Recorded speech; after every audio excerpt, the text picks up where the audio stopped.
Seperti yang kita tahu bahwa Khadijah ini adalah satu di antara 4 perempuan yang paling sempurna. Karena di muka bumi itu perempuan yang sempurna cuma ada 4. Kalau laki-laki yang sempurna itu banyak, yaitu para rasul dan anbiya. Sampai Nabi mengatakan kamula minar rijali katsir. Banyak laki-laki yang sempurna. Walam yakmul minan nisa illa arba'ah. Tidak ada yang sempurna dari kalangan perempuan kecuali 4. Dan 4 ini kalau kita urutkan secara zaman, maka yang pertama siapa? Asiyah imra'atu Fir'aun. Kalau zamannya ya. Kemudian Maryam binti Imran. Kemudian Khadijah binti Khuwailid. Dan yang keempat adalah Fatimah binti Rasulullah SAW. Jadi kalau kita pengen mendidik anak kita menjadi seorang perempuan yang ideal, perempuan yang solehah, maka 4 ini wajib menjadi kurikulum pendidikan tarbiyah anak-anak perempuan kita. Dan pada malam ini kita akan membahas salah satu di antara 4 yang sempurna ini. Dan menurut saya dari 4 ini Khadijah ini luar biasa. Kalau saya secara pribadi mengurutkannya, pertama Maryam, kedua Khadijah, ketiga Fatimah, keempat Asiyah. Kenapa Maryam pertama? Karena memang Maryam ini diperdebatkan oleh para ulama. Kira-kira Maryam itu nabi atau bukan?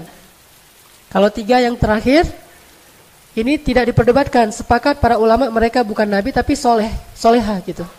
Sedangkan Maryam, sebagian ulama mengatakan Maryam itu nabi, satu-satunya nabi dari kalangan perempuan. Tapi jumhur ulama mengatakan bukan nabi, orang soleh, tetapi sederajat dengan nabi.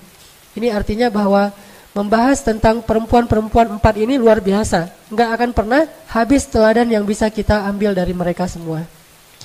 Bagaimana dengan Aisyah? Kenapa Aisyah tidak termasuk di antara 4 yang sempurna?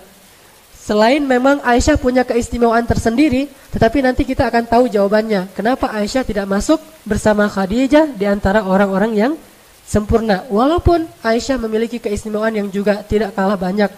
Bahkan termasuk salah satu perempuan yang paling dicintai Rasulullah SAW.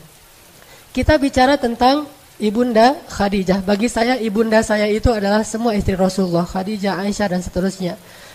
Kalau kita pengen tahu bagaimana nuansa cinta dalam rumah tangga Rasul dengan Khadijah, cukup kita tahu gimana dalamnya cinta Rasulullah kepada Khadijah. Itu bukti bahwa Khadijah ini benar-benar berhasil membaiatkan cintanya kepada Rasul.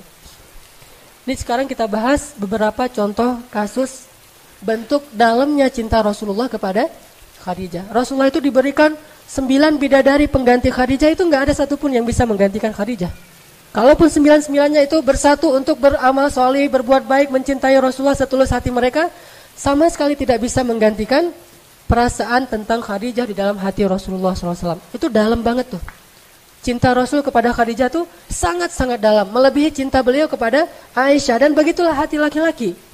Hati laki-laki itu Allah jadikan tidak mungkin bertemu 2 cinta secara persis sama dalam hatinya, enggak ada. Makanya Allah mengatakan walan tastati'u an ta'dilu bainan nisa'i walau harastum. Kalian enggak bisa untuk benar-benar adil kepada perempuan walaupun kalian mengusahakannya. Adil dalam ayat ini adalah adil perasaan. Sedangkan di awal surat An-Nisa Allah mengatakan wa in khiftum alla ta'dilu fawahidatan. Kalau kalian khawatir tidak bisa adil, maka satu, adil di dalam ayat itu adalah adil nafkah. Ini kalau kita bahas fikih, ada 2 kali Allah menyebutkan adil di surat An-Nisa. Pertama di awalnya, kedua di tengahnya, yaitu di juz kelima. Adil yang pertama itu artinya adil nafkah. Sedangkan adil yang kedua itu adil perasaan. Nafkah bisa adil, perasaan tidak. Dan Rasulullah tetap nggak bisa adil dalam perasaan beliau terhadap istri beliau. Dan yang paling benar-benar beliau cintai dan dalam terasa di hati beliau adalah Khadijah. Pertanyaannya, apa yang dilakukan Khadijah sehingga bisa memenangkan hati seorang hamba yang paling dicintai Allah, Rasulullah SAW? Ini yang harus kita cari tahu, terutama bagi ibu-ibu, gimana memenangkan hati suami. Walaupun mungkin secara fisik Khadijah usianya udah 60 tahun ketika meninggal, 65 tahun. Atau ketika menikah dengan Rasulullah 40 tahun. Sementara Aisyah 9 tahun, 11 tahun, 10 tahun di masa-masa awal menikah dengan Rasulullah. Masih muda sekali. Hafsah 17 tahun. Sofiyah 19 tahun, Maria 22 tahun, muda-muda nih. Tetapi nggak ada yang bisa mengalahkan Khadijah dalam urusan menguasai hati Rasulullah Shallallahu Alaihi Wasallam. Rasulullah itu dalam banget cintanya kepada Khadijah. Nih, salah satunya nih. Pernah Rasulullah Shallallahu Alaihi Wasallam ketika beliau sedang duduk bersama Aisyah nih, lagi berduaan sama Aisyah, tiba-tiba ada yang ngetuk pintu. Dan terdengarlah suara sepupunya Khadijah yang datang bertamu ke rumah Rasul. Tapi gaya ngomongnya tuh mirip Khadijah. Karena dia sepupu mungkin punya gaya ngomong yang sama gitu. Gaya ngomongnya mirip, suaranya mirip. Sehingga ketika mendengar tok-tok Assalamualaikum dari sepupunya Khadijah, Rasul langsung terperanjat dan langsung ke pintu, membukakan pintu untuk tamu beliau. Yang beliau menghormatinya, memuliakannya.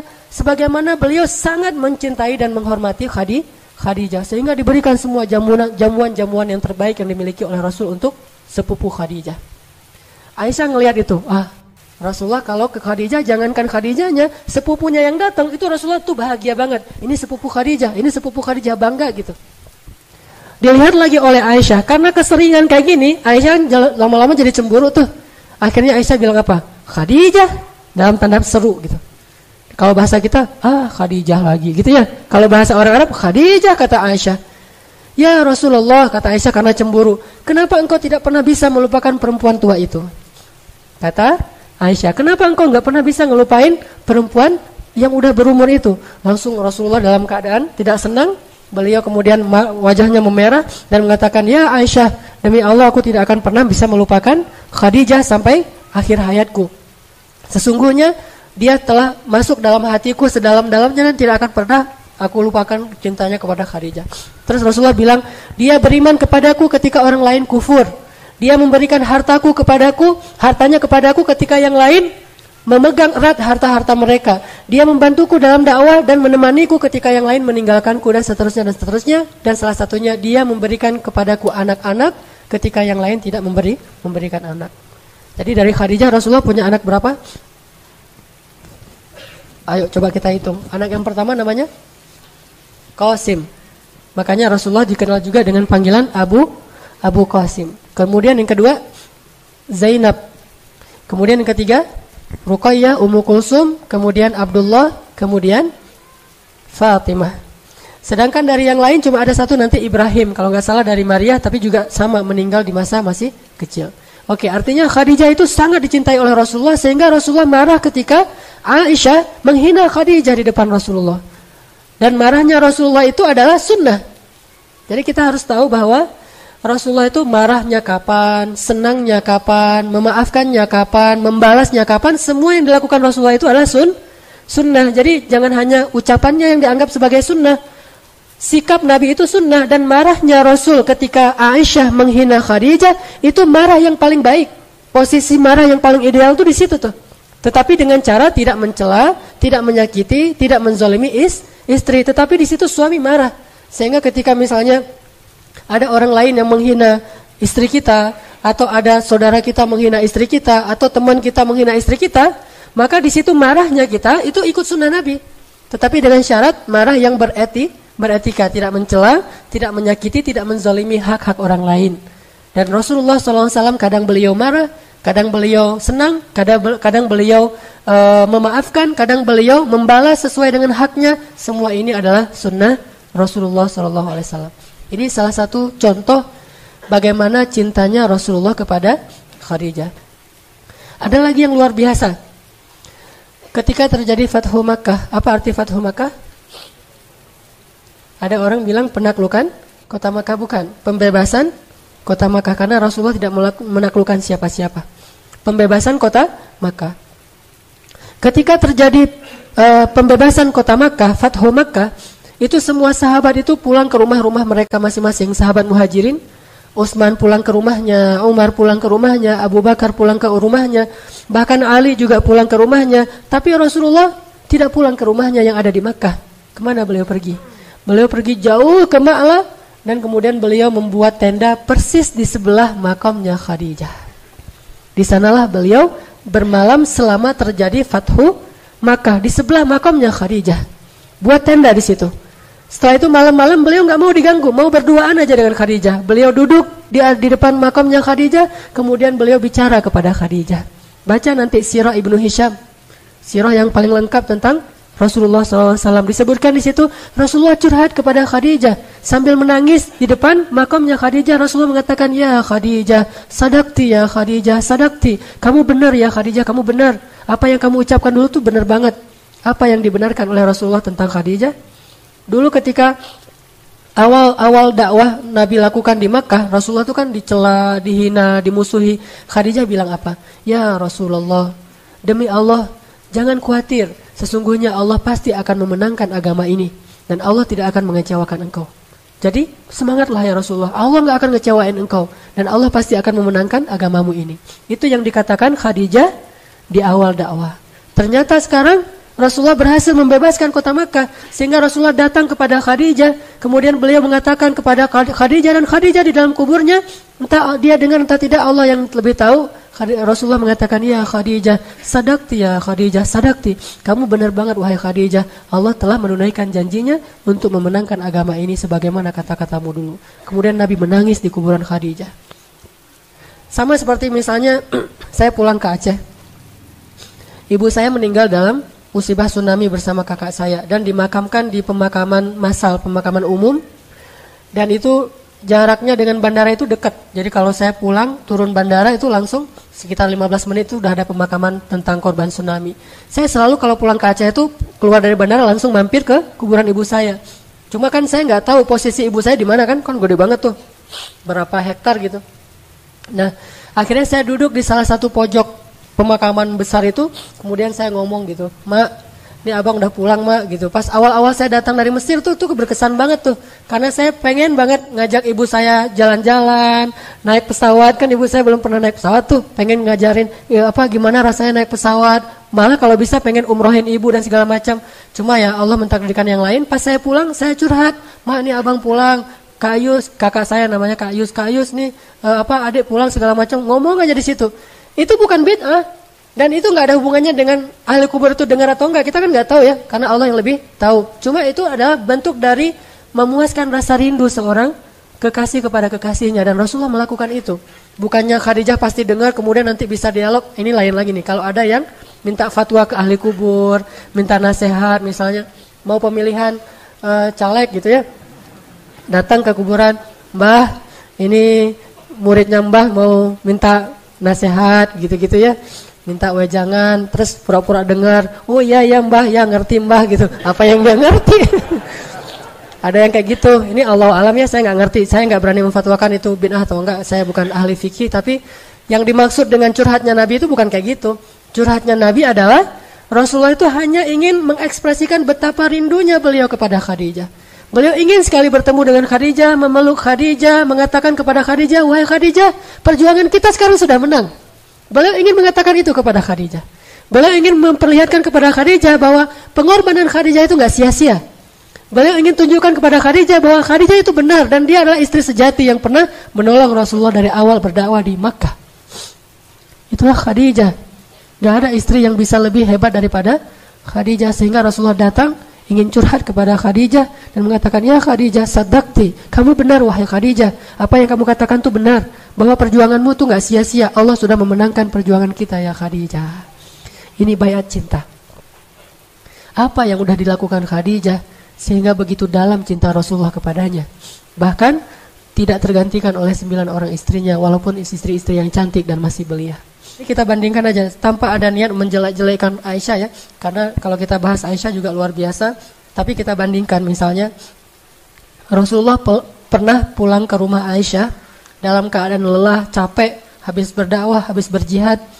Kemudian Rasulullah sampai di rumah dalam keadaan lelah banget bilang gini, ya Aisyah, kepalaku sakit banget. Kata Rasulullah kan? Apa kata Aisyah? Kepalaku juga gitu. Jadi kita boleh milih nih, mau jadi Aisyah, maka derajat kita derajat Aisyah. Mau jadi Khadijah, nggak kayak gitu. Ketika Rasulullah datang kepada Aisyah, ya Aisyah, kepalaku sakit banget, pengen dipijitin gitu ya. Kata Aisyah, kepalaku juga nih, manja. Akhirnya Rasulullah, oh ya udah. Akhirnya Rasulullah mijitin Aisyah, nggak jadi sakit kepala demi Aisyah. Itu kan suasana hidup di rumah tangga Rasul dengan Aisyah. Memang Rasulullah nggak mempersoalkan itu, tapi tetap Aisyah nggak akan pernah bisa ngalahin Khadijah kalau kayak gitu. Sedangkan Khadijah ketika Rasulullah datang, zammiluni, dathiruni, langsung dipeluk oleh Khadijah, di pintu dibuka pintu oleh Khadijah, terus Nabi bilang, "Zamiluni," langsung dipeluk oleh Khadijah, ditutup pintunya, dibawa masuk ke kamar, ditutup kamarnya biar Rasulullah enggak takut. Karena waktu itu Rasulullah seperti anak yang baru ngelihat hantu, ketakutan banget. Pengalaman pertama melihat Jibril, akhirnya diselimuti oleh Khadijah, dibelai oleh Khadijah, kemudian dipeluk oleh Khadijah sampai Nabi tenang. Jadi Nabi enggak mengatakan zamiluni juga, enggak ada. Itu bukan Khadijah. Atau zamiluni, pergi sendirilah di kamar banyak selimutin sendiri. Enggak ada itu Khadijah. Jadi zamiluni dizamilu beneran. Dan 2 kali kan? Muzammil, mudaththir, zamiluni, dathiruni. Ini menjadi simbol, walaupun kita enggak ngelihat persis adegannya kayak gimana, tetapi di sini ada pesan dari Allah. Ayat itu kan turunnya di dalam pelukan Khadijah. Ayat yang turun di dalam pelukan Khadijah. Ketika Rasulullah datang dalam keadaan ketakutan, Rasulullah bilang, dathiruni, dipeluk oleh Khadijah, dibawa ke kamar, kemudian dibelai oleh Khadijah, turun, ya ayyuhal muddaththir. Kemudian pulang lagi ketika berdakwah, dihina, dicela, dimusuhi oleh orang-orang kafir, Nabi sedih banget, kemudian pulang dalam keadaan sedih mengatakan, zammiluni. Kemudian dizammiluni oleh Khadijah, dipeluk dalam pelukan itu, ya ayyuhal muzammil. Artinya apa? Rasulullah itu selalu bisa selesai masalahnya jika pulang ke rumah. Bukan pulang ke rumah nambah masalah ya. Ini namanya Khadijah, wafa. Jadi rumah itu benar-benar hiburan buat suami, oasis buat suami yang gersang di luar, ada masalah apapun, pulang ke rumah itu menyelesaikan masalah. Bukan keluar rumah itu untuk menyelesaikan masalah. Ini unik ya. Ada banyak orang yang kenapa jarang pulang? Biar selesai masalahnya. Lalu datanglah waktunya setelah 15 tahun menikah dengan Rasulullah yang aman, hidupnya damai, semuanya tercukupi, mereka orang yang mampu, bahkan termasuk orang kaya. Hidupnya itu enak banget, banyak pembantu. Datanglah masa-masa sulit. Jadi kalau orang dari awal sulit mungkin udah lebih siap ya. Ini dari masa-masa yang begitu nyaman, tiba-tiba gara-gara dakwah jadi sulit. Nggak pernah Khadijah tuh ngeluh, ini gara-gara engkau ini terlalu sibuk ngurusin orang lain, akhirnya hidup kita jadi susah. Tuh lihat anak-anak terlantar segala macam. Nggak pernah sama sekali memberatkan suaminya. Benar-benar mendukung habis-habisan 100% all out kepada Rasulullah SAW. Sehingga datanglah wahyu pertama. Apa wahyu pertama kepada Rasulullah? Bukan, kalau itu ayat pertama. Bedain, kalau pertanyaannya, sebutkan wahyu pertama yang datang kepada Nabi, itu adalah sunrise. Mimpi melihat sunrise, itulah wahyu pertama. Tapi kalau ditanya ayat pertama yang turun kepada Nabi, jawabannya adalah surat Al-Alaq di awal itu, setengah dari surat Al-Alaq. Jadi beda wahyu dengan ayat. Memang ayat yang pertama surat Al-Alaq, tapi kalau wahyu bukan Al-Alaq yang pertama. Wahyu yang pertama didapatkan oleh Rasulullah itu adalah Rasulullah berkali-kali mimpi melihat falakis subhi. Falakis subuh itu kalau diterjemahin melihat cahaya sunrise. Berkali-kali kayak gitu. Terus Nabi jadi khawatir, loh ini kenapa saya mimpinya aneh gitu. Udah gitu, sejak saat itu Nabi kalau keluar rumah sering dipanggil-panggil. Yang manggil siapa? Batu, pohon. Manggil, ya Muhammad, engkau itu Rasulullah. Nabi cari-cari nggak ada orang. Terus Nabi lari gitu ketakutan. Ada lagi yang manggil, pohon manggil, ya Muhammad, engkau Rasulullah. Lari lagi. Rasulullah merasa aneh nih, kayak orang kerasukan, diganggu sama setan. Akhirnya datang ke Khadijah. Ya Khadijah, apa yang terjadi pada saya nih? Kok akhir-akhir ini saya sering mimpi aneh. Kemudian ada yang manggil-manggil tapi nggak ada orangnya. Apa kata Khadijah menenangkan? Wahai suamiku, gak usah khawatir, jangan sedih. Karena sesungguhnya Allah nggak mungkin menyakitimu. Karena engkau orang yang baik. Engkau orang yang menyantuni anak yatim. Engkau orang yang membantu fakir miskin. Engkau orang yang menjamu para tamu. Engkau orang yang menyelesaikan urusan banyak orang. Engkau orang yang baik ya, suamiku Muhammad. Dan namamu juga orang yang terpuji. Allah gak akan mungkin menyakitimu. Jadi itu pasti bukan gangguan setan. Pasti itu adalah pertanda baik dari Allah. Khadijah, cerdas, punya ilmu. Padahal dia belum tahu Islam. Tapi udah bisa memberikan banyak sekali dukungan dan motivasi bagi suaminya. Sejak saat itu Nabi mulai berpikir untuk menyendiri. Dari wahyu pertama Nabi bilang, ya Khadijah, boleh nggak kalau misalnya saya sekarang lebih banyak ke Gua Hira untuk bertafakur. Namanya tahanus. Ini ya, siapa yang bunyi nih? Yang ini Asus. Oh biarin. Rasulullah bilang ke Khadijah, ya Khadijah, boleh nggak kalau sekarang saya mungkin lebih banyak bertafakur di Gua Hira. Kata Khadijah, gak apa-apa, kenapa suamiku, apa yang kau butuhkan? Saya butuh menyendiri, bertafakur, apa yang terjadi dan apa yang harus saya lakukan. Akhirnya Khadijah buru-buru mempersiapkan bekal untuk suami. Bayangkan dukungan Khadijah. Disiapin roti, kemudian gandum segala macam disiapin, bekal-bekal Rasulullah, selimut. Setelah dibekalin, akhirnya Rasulullah naik ke Gua Hira. Berapa lama? Berminggu-minggu di Gua Hira. Ngapain? Tahanus, tafakkur.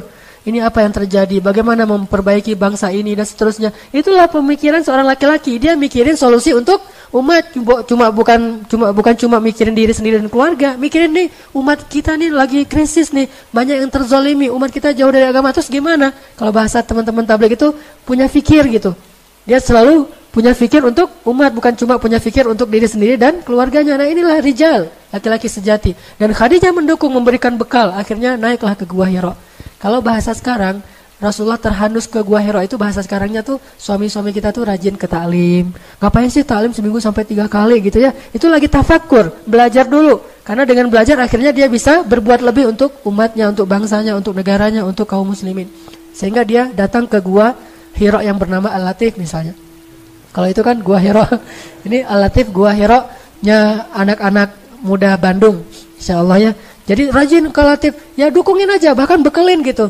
Kalau dia bilang, boleh nggak kalau misalnya malam ini sekalian qiyamul lail, jadi saya nggak langsung pulang. Oh nggak apa-apa, mau dibekelin apa nih? Mau dimasakin nasi goreng? Nah itu Khadijah banget tuh. Tapi kalau ya udah, kalau berita buruk gitu nggak usah kasih tahu. Jangan kasih support gitu, motivasi, semangat, bekelin. Kasih misalnya beliin sovel yang untuk biar nggak digigit nyamuk. Terus apalagi gitu, selimut, bantal, Hello Kitty gitu, kasih aja semuanya ke suaminya biar suaminya nyaman gitu kan. Ini yang dirasakan oleh dai-dai yang punya istri Khadijah, dan itu luar biasa loh. Dan saya bukan cuma ngomong ya, saya ngerasain gitu. Jadi kalau misalnya mau itikaf di Al-Latif, oh ya, langsung disiapin semuanya. Bukannya diminta, dan mungkin kita juga nggak akan enak hati kan ya, disiapin segalanya. Udah biarin, siapin sendiri. Enggak, biarin aja, disiapin air segala macam, dibuatin. Kalau saya senang sebelum qiyam tuh minum rosella dulu, siapin rosella hangat segala macam. Ini Khadijah. Dan kita butuh istri yang seperti itu di rumah para mujahid. Kalau enggak akan ada yang bisa berjuang dengan istiqomah di jalan Allah Subhanahu wa taala. Tetap butuh wanita yang besar. Akhirnya Nabi naik ke Gua Hira. Berminggu-minggu habis bekalnya datang lagi, cuma semalam doang di rumah. Besok berangkat lagi ke Gua Hira. Gak pernah Khadijah bilang ngapain sih lama-lama di sana. Udah aja di rumah. Tafakur kan bisa di kamar juga, bisa sambil di atas sajadah segala macam. Gak ada tuh. Support aja. Suaminya datang, Khadijah bekalku habis, disiapin lagi sama Khadijah. Naik lagi tuh. Berminggu-minggu datang lagi. Sampai setelah beberapa bulan, di bulan Ramadan baru turun ayat pertama, Iqra bismi rabbikal ladzi khalaq. Sejak saat itu Nabi ketakutan, turun dari Gua Hira, tiba-tiba Jibril lagi itu ya.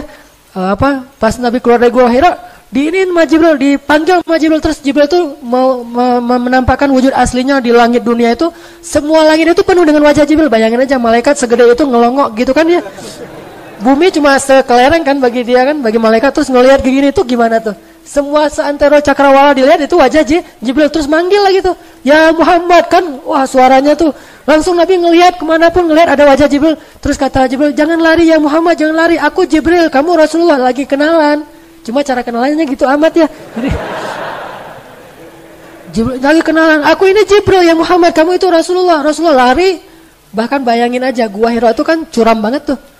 Turun nggak usah lari, jalan aja susah. Gimana turunnya lari, coba gimana ngebayangin tuh. Saya nggak bisa kebayang pas saya umroh ngelihat Gua Hira kayak gini curamnya, terus Nabi turun lari karena disamperin Jibril pengen kenalan. Itu kayak gimana tuh turunnya, luar biasa, nggak ada rem kan, turun sampai ngos-ngosan di rumah, ketok pintu langsung tadi dipeluk sama Khadijah. Khadijah nenangin. Setelah Rasulullah bangun istirahat, Khadijah tanya, ya suamiku ada apa?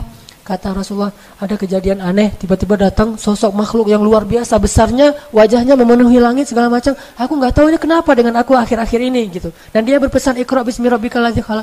Akhirnya Khadijah bilang, yuk kita ketemu dengan sepupuku Waraqah, ulama Nasrani yang ada di Makkah. Yuk kita ketemu dengan dia banyak ilmu. Dianterin sama Khadijah ke Waraqah. Terus ketemu dengan Waraqah, ngomong dengan Waraqah, ya Waraqah apa yang terjadi pada suamiku? Akhirnya Waraqah bilang, itu namus. Namus itu bahasa Ibrani untuk Jibril. Itu namus yang pernah mendatangi Musa dan Isa. Kalau dia datang lagi jangan lari wahai Muhammad. Sesungguhnya dia adalah pembawa wahyu. Berarti engkau adalah nabi yang terakhir yang kami tunggu-tunggu. Aduhai seandainya hidupku masih lama, aku pasti akan menolongmu ketika orang-orang memusuhimu nanti, kata Waraqah. Selang beberapa lama kemudian, kurang dari 1 tahun, entah beberapa hari, Waraqah meninggal dunia. Khadijah makin yakin kan kalau suaminya adalah utusan Allah, bahagia banget Khadijah, mendukung banget. Tapi dia tahu resiko kayak yang disampaikan Khadijah oleh Waraqah. Apa kata Waraqah diam-diam kepada Khadijah? Ya Khadijah, suamimu itu akan mendapatkan banyak sekali masalah, maka beradalah terus di sisinya. Kata Khadijah, saya menjadi fida itu tebusan gitu. Kalau ada apa-apa saya duluan yang akan ngadapin. Ya Waraqah, saya akan membantu suami saya hidup dan mati. Ini baiat cintanya Khadijah. Tahu resiko jadi seorang nabi. Pulang ke rumah, Rasulullah masih nggak enak nih kalau didatangin Jibril, merasa nih Jibril beneran atau setan nih, kan belum kenal ya. Gimana nih cara biar makin yakin? Khadijah tuh pintar gitu. Kata Khadijah, ya Rasulullah, sekarang manggilnya Rasulullah, ya Rasulullah. Kalau engkau ingin membuktikan itu malaikat atau jin, caranya gampang. Nanti kalau dia datang, kasih tahu saya ya. Nah ini istri luar biasa, pintar, cerdas banget nih, bijaksana. Kata Rasulullah, oh ya, nanti kalau dia datang aku kasih tahu kamu. Datanglah Jibril. Pas datang Jibril, Assalamualaikum, waalaikumsalam. Nggak langsung disuruh masuk. Langsung Rasulullah nyamperin Khadijah belakang. Khadijah, Jibril datang. Kayak gitu tuh suasananya. Khadijah, Jibril datang. Kata Khadijah, yaudah, ayo kita sambut. Khadijah duduk, Jibril masih di pintu. Apa kata Khadijah? Ya Rasulullah, duduklah di atas paha kiriku. Bayangin gimana Khadijah habis-habisan buat Rasul. Kalau Aisyah biasanya duduk di atas paha Rasul. Kalau Khadijah, Rasul yang duduk di atas paha Khadijah tuh beda banget tuh. Jadi bahasa ininya bisa ngemong banget kepada Rasulullah. Kebetulan juga usia Rasulullah kan 15 tahun lebih muda ya. Tapi memang sifatnya ngemong banget, benar-benar ngebantuin Rasul. Dan saya nggak bisa ngebayangin. Saya coba imajinasi ya. Gimana tuh duduk di atas paha istri. Saya juga belum pernah. Kalau tidur di atas paha istri sering ya dibelai gitu kan. Maaf ya, nyomblo ya.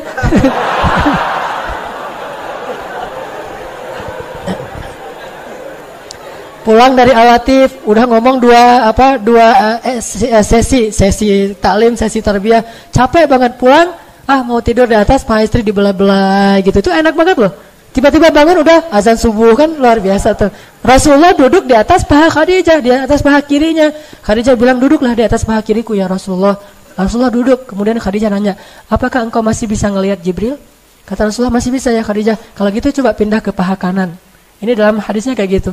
Akhirnya Nabi pindah lagi ke paha kanannya Khadijah, dipeluk sama Khadijah. Masih ngelihat nggak Jibrilnya? Masih. Kalau gitu coba ke belakang saya. Rasulullah ke belakang meluk Khadijah dari belakang, kan keren banget tuh ya.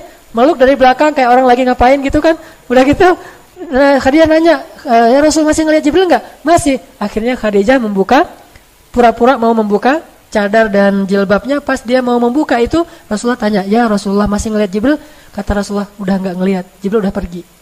Kata Khadijah, kalau gitu dia benar-benar malaikat. Kenapa? Malaikat nggak mau melihat aurat.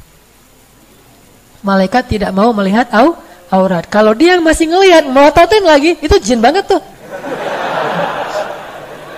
Kan cerdas banget ya Khadijah ya. Cara nguji mana malaikat, mana jin. Jadi yang senang ngelihat melototin yang gitu-gituan, itu izin. Kalau malaikat nggak seneng yang gitu-gituan.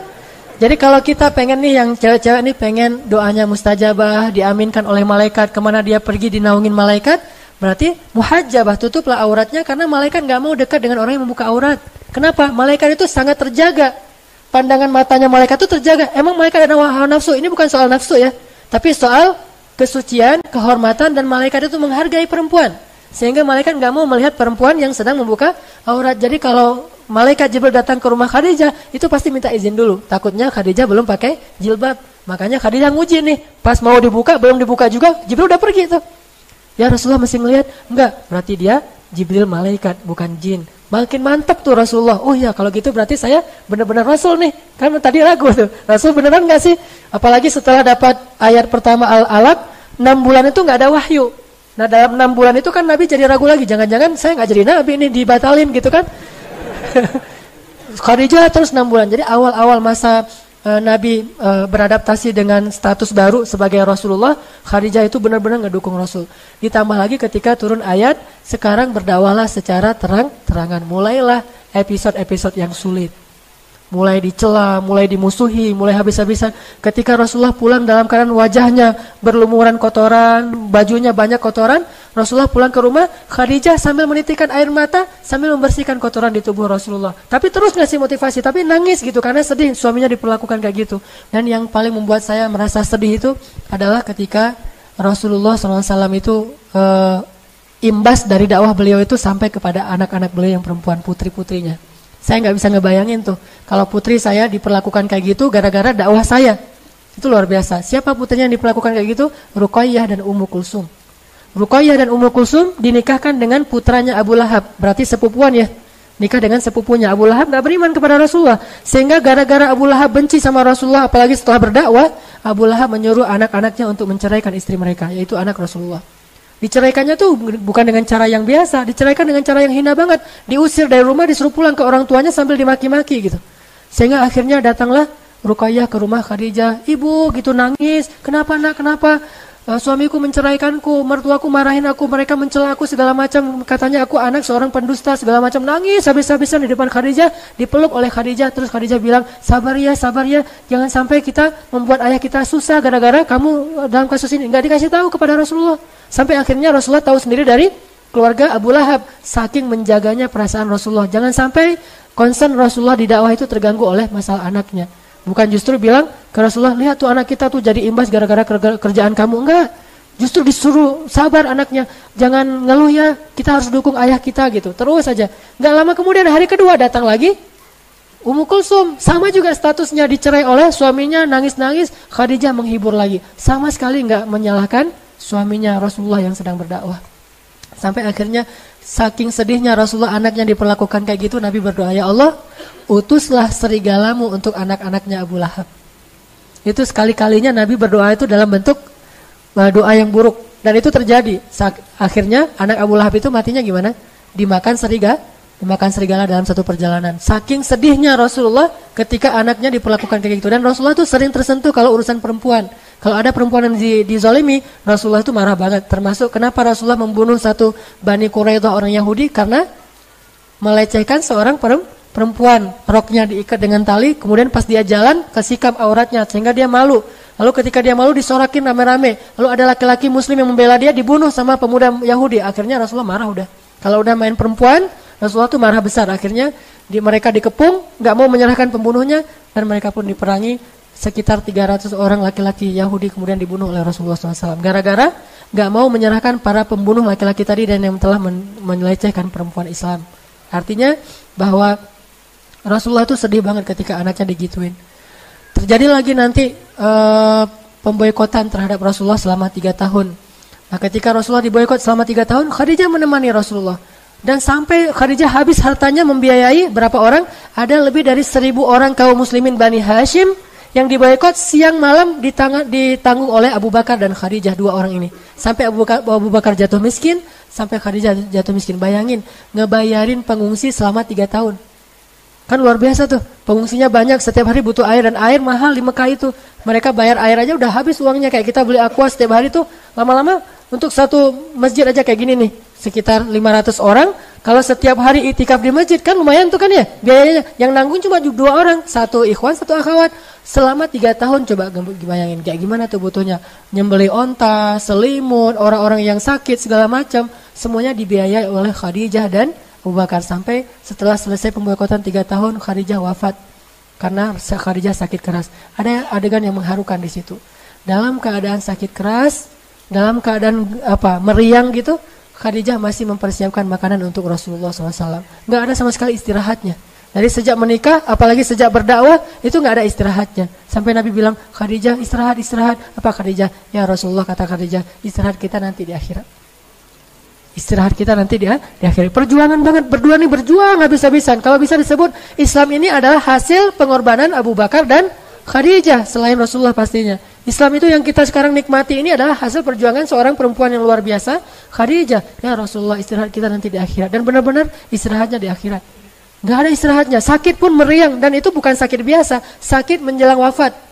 Itu kan sakit yang paling parah tuh. Kalau kata Rasul, sakit yang tidak ada obat, sakit menjelang wafat. Itu nyiapin makanan. Sampai Allah sayang banget sama Khadijah, gak tega ngelihat Khadijah gitu. Akhirnya ngutus Jibril, ya Jibril turunlah untuk Khadijah. Turun Jibril untuk Khadijah. Apa kata Jibril?